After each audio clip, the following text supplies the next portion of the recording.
Hey y'all, good morning. It's Friday morning. I took the day off today from work because I'm traveling up to spend the weekend with my daughter, and you'll find out a little bit more about that.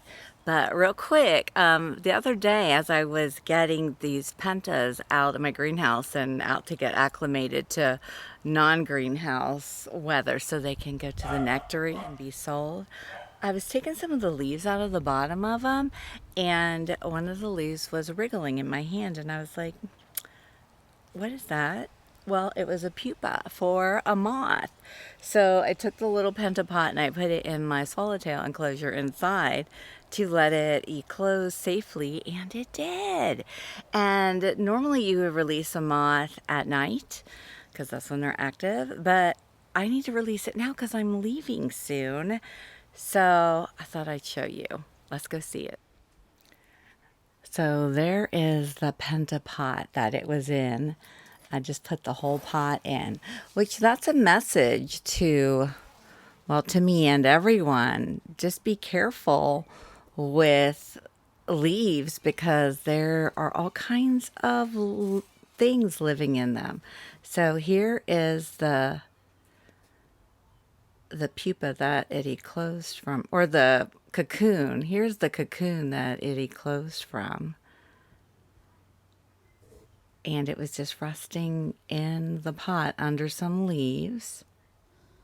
So be careful when you're removing leaves. You might have some of these little guys. And here is the little guy. It is a Tursa sphinx moth. And I'm going to scoop him up and take him outside.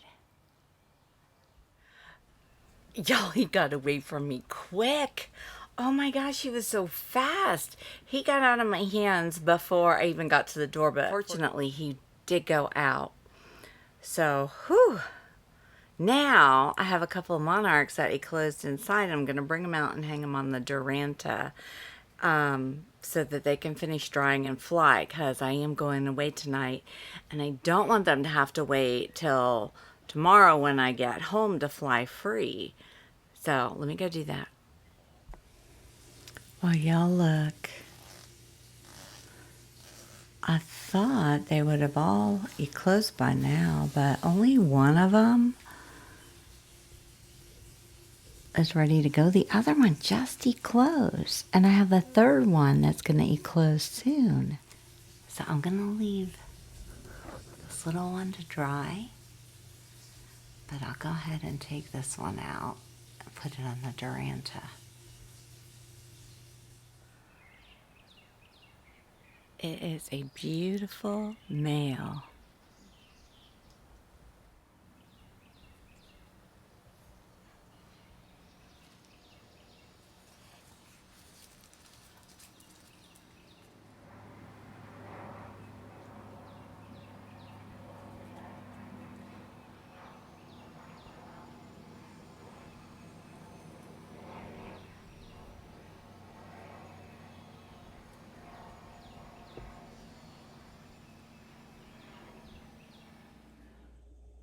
Y'all look, my little giant swallowtail egg has hatched.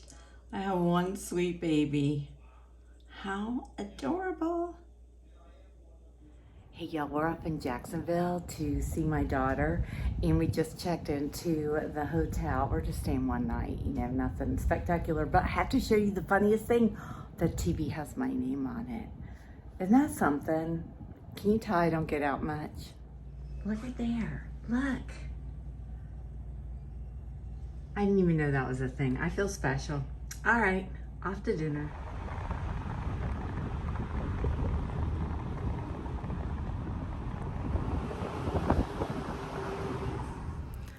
Hey y'all, I'm up at the Pumpkin Hill Creek Preserve, and we're in Jacksonville. I came up to see my daughter, and we're doing a guided hike, and they're going to talk about some of the native plants that grow here. So if anything interesting comes along, I'll share it with you.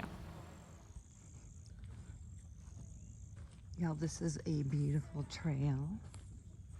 We just stopped and saw our first carnivorous plant, and I already forget the name of it, but it's super teeny tiny, but it's so quiet here. That's what I'm loving the most. Still going. There's still little blooms that are going to come up.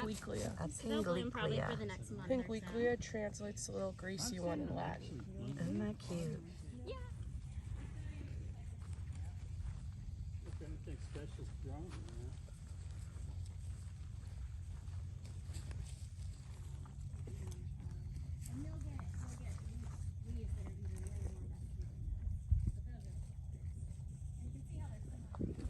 Okay. Lionia lucida? Yes, shiny Lionia. Shiny Lionia.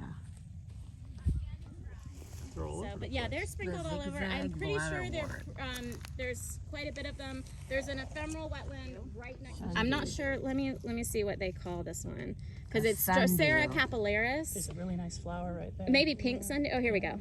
Yeah, so pink sundew is a different one. And there's one in the Panhandle. Polygala nana. That shoot up. What do you think? Polygala lutea. Horse or something? Also called the Cheeto plant. Bog. The what? Bog Cheeto. Bog Cheeto. It's adorable. I want one. Is that?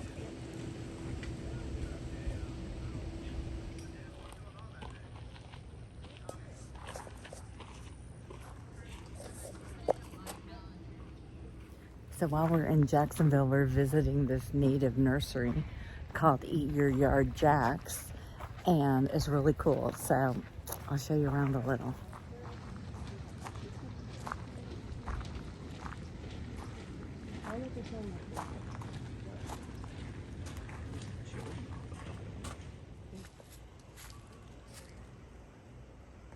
Their fennel looks nice. Hey y'all, it is Sunday afternoon and I am just having the most incredibly lazy day today. Just sitting out in my garden, blue sky, sunshine, flowers are blooming, the cosmos are just all opening up. They're beautiful.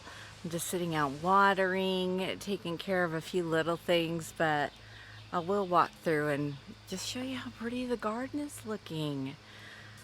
I love it. I wanted to show you, I picked up some dill and Florence fennel yesterday at the, what was the name of it? The native plant nursery in Jacksonville. It was Eat Your Yard, Eat Your Lawn. Anyway, these will come in handy for my little eastern black swallowtail caterpillars, and some of them have hatched. So I'll show you those guys later. And while I was out watering, I noticed some little sparse areas where seedlings weren't coming up.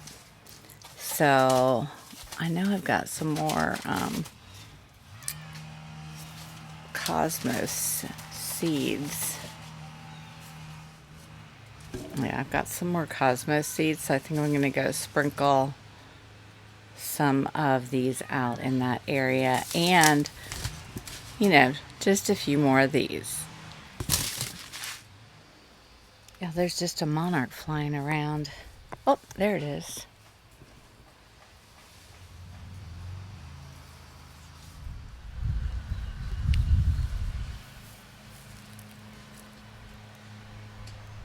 See how nice and dense the cosmos are right here? But then as we come over here, there's this little circle of dirt. So I'm going to scatter some seeds there.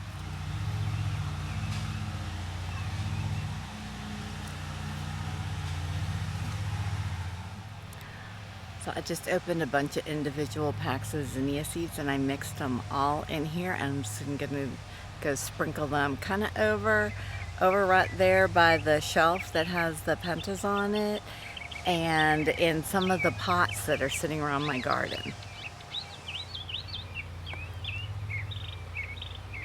That bird sounds beautiful.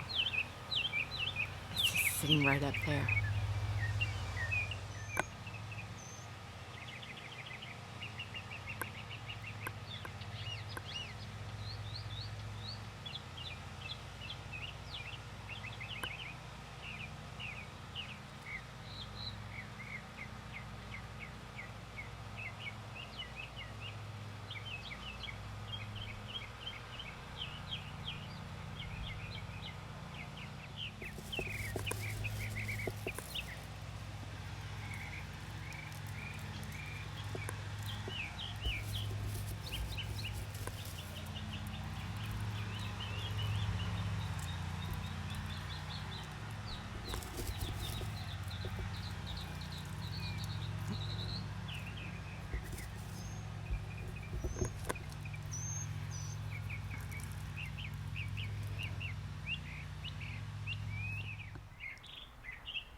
Yeah, look how many chrysalides there are in here.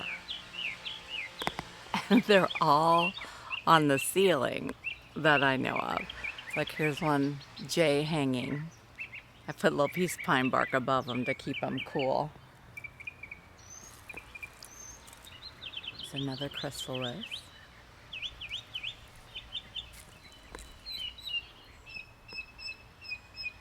Another jay hanger. There's 2 chrysalides there and a caterpillar. And this one right here is getting ready to pupate.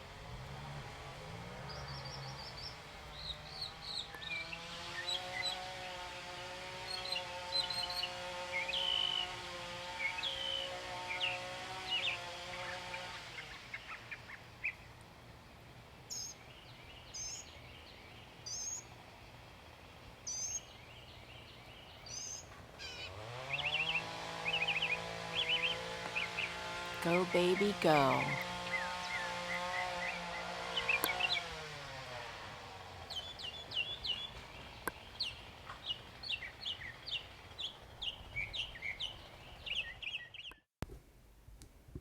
Hey y'all, just want to show you a quick peek.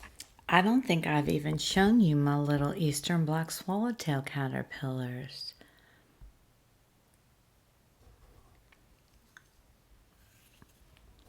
I believe there are 3.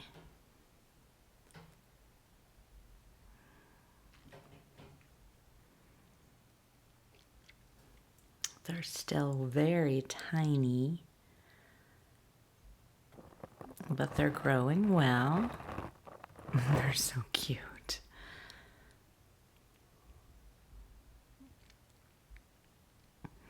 And then also in here, I have my also very tiny,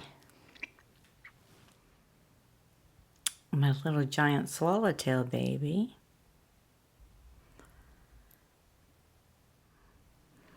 And look, you can see this Gulf fritillary just molted. You can see his exoskeleton.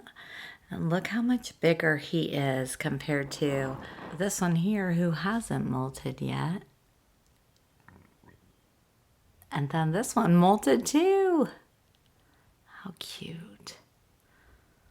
I still have not seen a Gulf fritillary flying in my garden, but I know they're out there.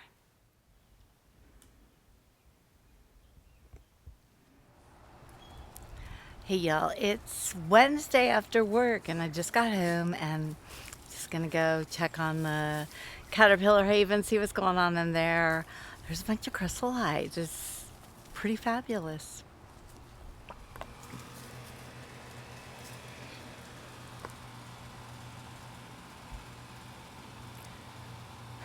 So look at them all.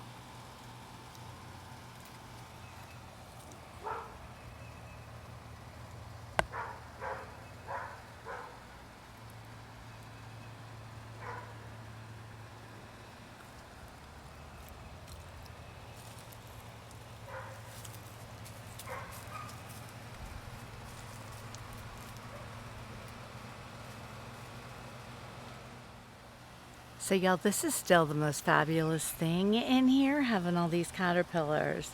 But I do need to switch some plants out because I got to get some plants out in the garden for them to lay more eggs on. So of course I have a plan for that. I've moved one of my potted balloon milkweeds outside of the enclosure, and this one will be out here to receive more eggs. And then I'm adding another pot inside. I've got one more balloon milkweed in a pot, and I think this one has some eggs on it. And I'm also going to stick some tropical milkweed plants in here, but they'll be in the enclosure, not in my garden and in a pot, just so that the caterpillars can eat them. There's also some salvias naturally coming up in this pot, so this is really going to be a pretty planting with the balloon milkweed, the salvias, and a couple of tropical milkweeds.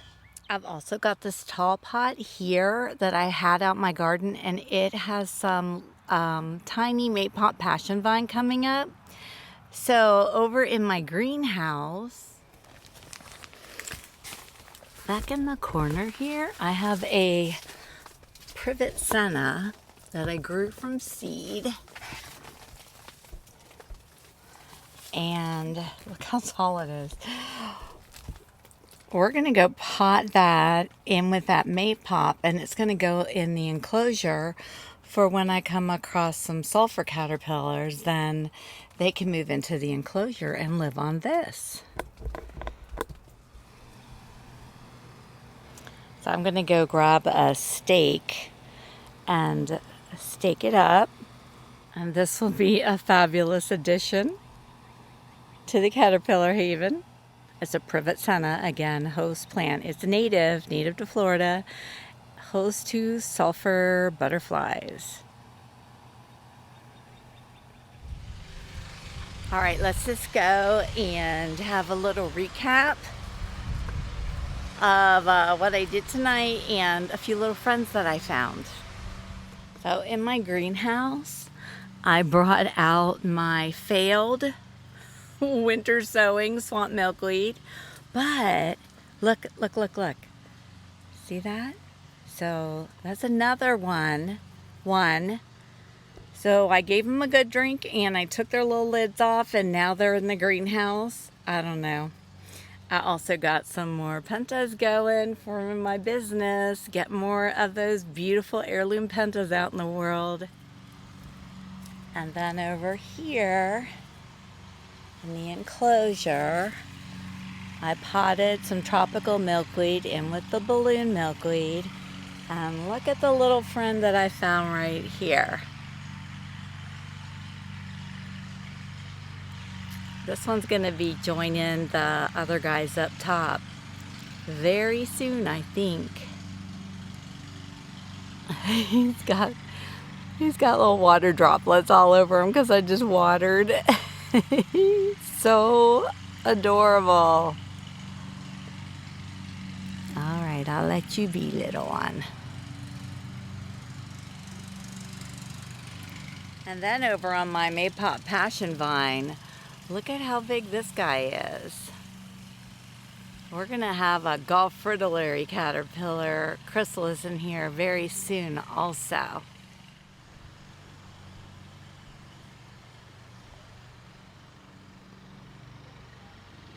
And then over in this corner is the privet senna I potted up with some more Maypop passion vine growing in the base. And oh, look what's over here in the corner, 2 Mexican sunflowers coming up. Well, that'll be a beautiful combination. Oh, look, I just saw another caterpillar right here.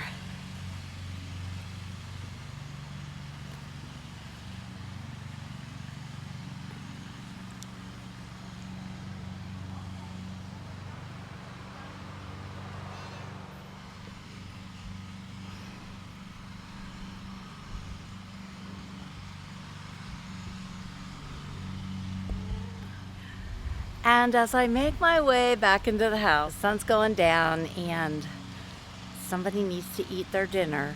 I'm going to show you some other sweet little babies that are popping up in my garden. Swamp milkweed growing back. Zinnia. Mexican sunflower. Zinnia. 3 zinnias. And look at my sassafras tree, all sprouting out. All over.